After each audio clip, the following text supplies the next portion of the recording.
BMC news live from Kochi Malayalam വാർത്തകൾ നിങ്ങൾക്കായി അവതരിപ്പിക്കുന്നത് Cochin Kalabhavan Angamaly franchise powered by heal life Thottakkattukara Nasrath villas and BMC production Angamaly.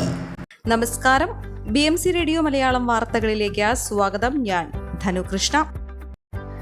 2 മാസം മുൻപ് വ്യാപനമുണ്ടായ കളമശ്ശേരിയിൽ വീണ്ടും മഞ്ഞപ്പിത്ത ഭീഷണി ഉയർന്നത് ആശങ്കയ്ക്കിടയാക്കുന്നു. വലിയ തോതിലല്ലെങ്കിലും 2 പ്രദേശങ്ങളിലും ഒരു വിദ്യാഭ്യാസ സ്ഥാപനത്തിലുമാണ് മഞ്ഞപ്പിത്തം സ്ഥിരീകരിച്ചത്. HMT കോളനി, കങ്ങരപ്പടി പ്രദേശങ്ങൾ, കളമശ്ശേരിയിലെ സ്വകാര്യ വിദ്യാഭ്യാസ സ്ഥാപനം എന്നിവിടങ്ങളിൽ രോഗവ്യാപനമുണ്ടെന്നാണ് ആരോഗ്യ വിഭാഗത്തിന് ലഭിച്ച വിവരം. 2 ആഴ്ച മുൻപാണ് വിദ്യാഭ്യാസ സ്ഥാപനത്തിൽ രോഗം സ്ഥിരീകരിച്ചത്. വിവരമറിഞ്ഞ് നഗരസഭാ സ്ഥാപനത്തിലെ ക്യാൻറ്റീനിൽ ഉൾപ്പെടെ പരിശോധന നടത്തിയെങ്കിലും കാരണം കണ്ടെത്തിയിരുന്നില്ല. എന്നാൽ സ്ഥാപനത്തിന്റെ പ്രവർത്തനത്തെ ബാധിച്ചതായും അറിഞ്ഞിരുന്നില്ലെന്നും നഗരസഭ ആരോഗ്യ സ്ഥിരം സമിതി അധ്യക്ഷൻ MK നിഷാദ് പറഞ്ഞു. ഹോസ്റ്റലുകൾ അടയ്ക്കുകയും പഠനം ഓൺലൈനാക്കുകയും ചെയ്തിരിക്കുകയാണ്. ഇത് സ്ഥാപന അധികൃതർ നഗരസഭയെ അറിയിച്ചില്ലെന്നും അധ്യക്ഷൻ പറഞ്ഞു. സംഭവത്തെ തുടർന്ന് ശീതളപാനീയങ്ങൾ വിൽപ്പന നടത്തുന്ന കടകളിലും മറ്റും പരിശോധന കർശനമാക്കാൻ നിർദ്ദേശം നൽകിയതായും നിഷാദ് അറിയിച്ചു. കഴിഞ്ഞ ഡിസംബറിൽ 50ഓളം പേരാണ് മഞ്ഞപ്പിത്തം ബാധിച്ച് കളമശ്ശേരി മേഖലയിൽ ചികിത്സ തേടിയത്. നഗരസഭയിലെ 10ാം വാർഡ്, പെരിങ്ങഴ 12ാം വാർഡ്, HMT കോളനി എസ്റ്റേറ്റ് 13ാം വാർഡ്, കുറുപ്രയിലാണ് രോഗം ഏറെയും സ്ഥിരീകരിച്ചത്.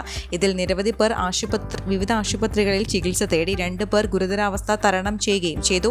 സംഭവത്തിൽ മന്ത്രി P. രാജീവ് ഇടപെടുകയും നഗരസഭ ആരോഗ്യ വിഭാഗം പൊതുകിണറുകൾ ഉൾപ്പെടെ നഗരസഭയിലെ 42 വാർഡുകളിലെ പ്രദേശങ്ങളിലെ കിണറുകളിൽ ക്ലോറിനേഷൻ നടത്തുകയും കുടിവെള്ളം പരിശോധനയ്ക്ക് എടുക്കുകയും ചെയ്തു. സ്വകാര്യ ചടങ്ങിന് ഉപയോഗിച്ച കിണറിലെ വെള്ളം മഞ്ഞപ്പിത്ത വ്യാപനത്തിന് ഇടയാക്കിയെന്നായിരുന്നു അന്നത്തെ പ്രാഥമിക വിലയിരുത്തൽ. 28 ദിവസത്തിന് ശേഷം മാത്രമേ രോഗലക്ഷണം കാണാനാകുമെന്നതിനാൽ ചടങ്ങിൽ പങ്കെടുത്തവരുടെ വിവരങ്ങൾ ആശാ വർക്കർമാർ വഴി ശേഖരിച്ച് പ്രത്യേക പരിശോധന നടത്തുകയായിരുന്നു. കൂടാതെ മെഡിക്കൽ ക്യാമ്പ് നടത്തിയും വീടുകളിൽ വിപുലമായ ബോധവൽക്കരണ പ്രവർത്തനങ്ങൾ നടത്തിയുമാണ് വ്യാപനം നിയന്ത്രിച്ചത്. ഇതിനിടയിലാണ് വീണ്ടും രോഗഭീഷണി ഉയർന്നത്. നഗരസഭയിലെ 13ാം വാർഡായ ഇടമുളയിലാണ് മഞ്ഞപ്പിത്തം സ്ഥിരീകരിച്ചത്. 2 വീടുകളിൽ താമസിക്കുന്നവർക്കാണ് രോഗലക്ഷണമുള്ളത്. ഒരു അന്തർസംസ്ഥാന തൊഴിലാളി കുടുംബത്തിലെ കുട്ടിക്കും രോഗമുണ്ട്. നഗരസഭ ആരോഗ്യ വിഭാഗം ഉദ്യോഗസ്ഥർ സ്ഥലത്തെത്തി പരിശോധന നടത്തി. രോഗമുള്ള വീടുകൾ, സമീപ വീടുകൾ എന്നിവിടങ്ങളിലെ കിണറുകൾ പരിശോധിച്ച് ക്ലോറിനേഷൻ നടത്തിയതായും നഗരസഭ ജൂനിയർ ഹെൽത്ത് ഇൻസ്പെക്ടർ ബിജു പറഞ്ഞു.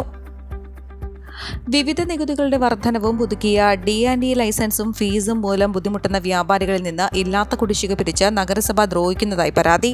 വ്യാപാര സ്ഥാപനങ്ങളുടെ അടുത്ത വർഷത്തേക്കുള്ള D&E ലൈസൻസ് പുതുക്കുന്നതിന്റെ ഭാഗമായി 2 ഇരട്ടി വരെ തൊഴിൽ നികുതി വർദ്ധിപ്പിച്ചിട്ടുള്ള 120 രൂപയിൽ തുടങ്ങുന്ന പഴയ നിരക്കുകൾ 320 തുടങ്ങുന്ന രീതിയിലാണ് ഇപ്പോൾ നടപ്പാക്കിയിരിക്കുന്നത്. D&E ലൈസൻസ് ഫീസ് ഇനത്തിലും ഗണ്യമായ വർധനയുണ്ട്. മുൻ വർഷങ്ങളിൽ നിന്ന് വ്യത്യസ്തമായി ഒരാളിൽ നിന്ന് തന്നെ പല സ്ഥാപനങ്ങളുടെ തൊഴിൽ നികുതി പിരിക്കുന്നതും തർക്കങ്ങൾക്ക് ഇടയാക്കുന്നുണ്ട്. സ്വന്തം കെട്ടിടത്തിലാണ് സ്ഥാപനം പ്രവർത്തിക്കുന്നതെങ്കിൽ D&E ലൈസൻസ് ഫീസ് കുത്തനെ കൂട്ടിവാങ്ങുന്നതായും വ്യാപാരികൾ പറയുന്നു.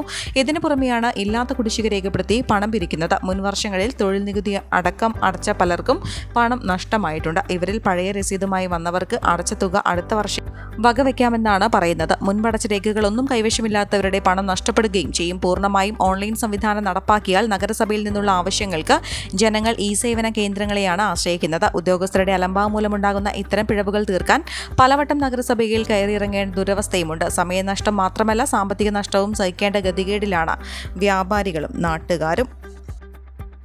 സബ് കളക്ടർ ഇടപെട്ടിട്ടും ഭൂമാഫിയ റവന്യൂ അധികൃതരെ നോക്കുകുത്തിയാക്കി ഇടക്കൊച്ചിയിൽ തണ്ണീർത്തടം നികത്തുന്നു. കഴിഞ്ഞ ആഴ്ച Edakochi village officer stop memo നൽകിയ ഭൂമിയാണിത്.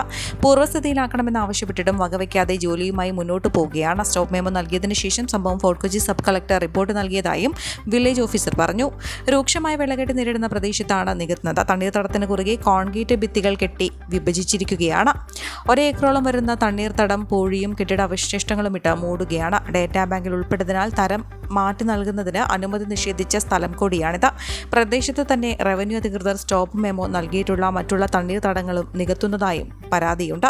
2 മാസത്തിനിടെ 6ഓളം ഇടങ്ങളിലാണ് നികത്തൽ നടന്നിട്ടുള്ളതെന്നാണ് പരാതികൾ. ഇവയ്ക്കെല്ലാം വില്ലേജ് അധികൃതർ സ്റ്റോപ്പ് മെമ്മോ നൽകിയതാണ്.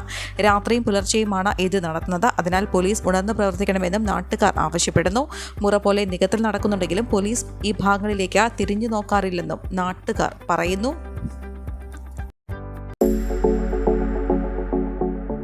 കോവിഡാനന്തര കാലഘട്ടത്തിൽ ജീവനശൈലി രോഗങ്ങളുള്ളവർക്ക് സന്തുലിതമായ ആരോഗ്യ പരിപാലനത്തിന് ആലുവയ്ക്കടുത്ത് തോട്ടക്കാട്ടുകര ജംഗ്ഷനിൽ ഹീൽ ലൈഫ് തുറന്ന പ്രവർത്തനം ആരംഭിച്ചിരിക്കുന്നു. ഫിസിയോതെറാപ്പി, സൈക്കോളജി, ആയുർവേദ ചികിത്സകൾക്കായി 8089011722 ബന്ധപ്പെടാവുന്നതാണ്. ഒരൊറ്റ ക്ലിക്കിൽ സമ്പാദ്യമെല്ലാം അപ്രത്യക്ഷമാകുന്ന ഡിജിറ്റൽ കൺകെട്ടിൽ അകപ്പെടാതിരിക്കാൻ മുതുകാടിന്റെ ബോധവൽക്കരണ ഇന്ദ്രജാല പരിപാടി വിദ്യാർത്ഥികളിൽ അറിവും ആവേശവും ഉണർത്തി.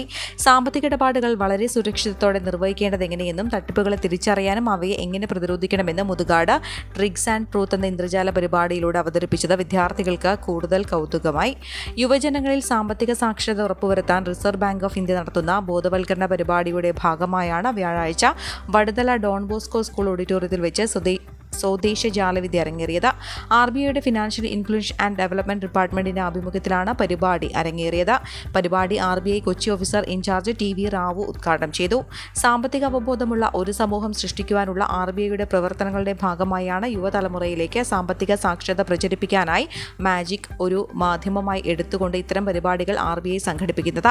മാജിക്കിലൂടെ പ്രചരിപ്പിക്കുന്ന സാമ്പത്തിക സാക്ഷരതാ സന്ദേശങ്ങൾ നിങ്ങളുടെ ജീവിതത്തിൽ പകർത്താനും മറ്റുള്ളവരിലേക്ക് എത്തിക്കാനും തയ്യാറാകണമെന്നും അദ്ദേഹം അഭ്യർത്ഥിച്ചു.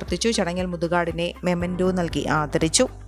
KCBയുടെയും സ്വകാര്യ കമ്പനികളുടെയും കേബിൾ സ്ഥാപിക്കൽ യാത്രക്കാർക്കും നാട്ടുകാർക്കും ദുരിതമാകുന്നു. 7 സ്ഥലത്തും ശുദ്ധജല വിതരണ കുഴലുകൾ പൊട്ടിച്ചു. കുടിവെള്ളം മുട്ടിച്ചതിന് പിന്നാലെ ആലുവ പറവൂർ പ്രധാന പാതയിലേക്ക് ചെളി ഒഴുക്കിവിട്ടതോടെ വാഹനയാത്രികർ ദുരിതത്തിലായിരിക്കുകയാണ്.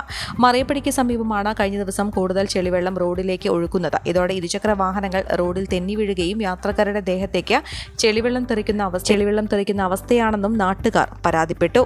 ഈ വാർത്തയോട് കൂടെ BMC റേഡിയോ മലയാളം വാർത്തകൾ സമാപിക്കുന്നു. നന്ദി, നമസ്കാരം.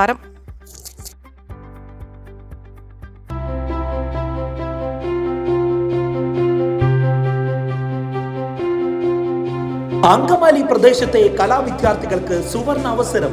ലോക പ്രശസ്ത കലാവിദ്യാലയമായ കൊച്ചിൻ കലാഭവന്റെ അങ്കമാലി ഫ്രാഞ്ചൈസി കരയാമ്പറമ്പിനടുത്ത് എളവൂർ കവലയിലുള്ള സ്പ്രിംഗ്ഫീൽഡ് കെട്ടിടത്തിൽ പ്രവർത്തനം ആരംഭിച്ചിരിക്കുന്നു. Classical dance, cinematic dance, Carnatic music, Zumba dance എന്നീ വിഷയങ്ങളിൽ പ്രഗത്ഭരായ അധ്യാപകർ ക്ലാസുകൾ നയിക്കുന്നു. കൂടുതൽ വിവരങ്ങൾക്ക് ബന്ധപ്പെടുക 9995208614.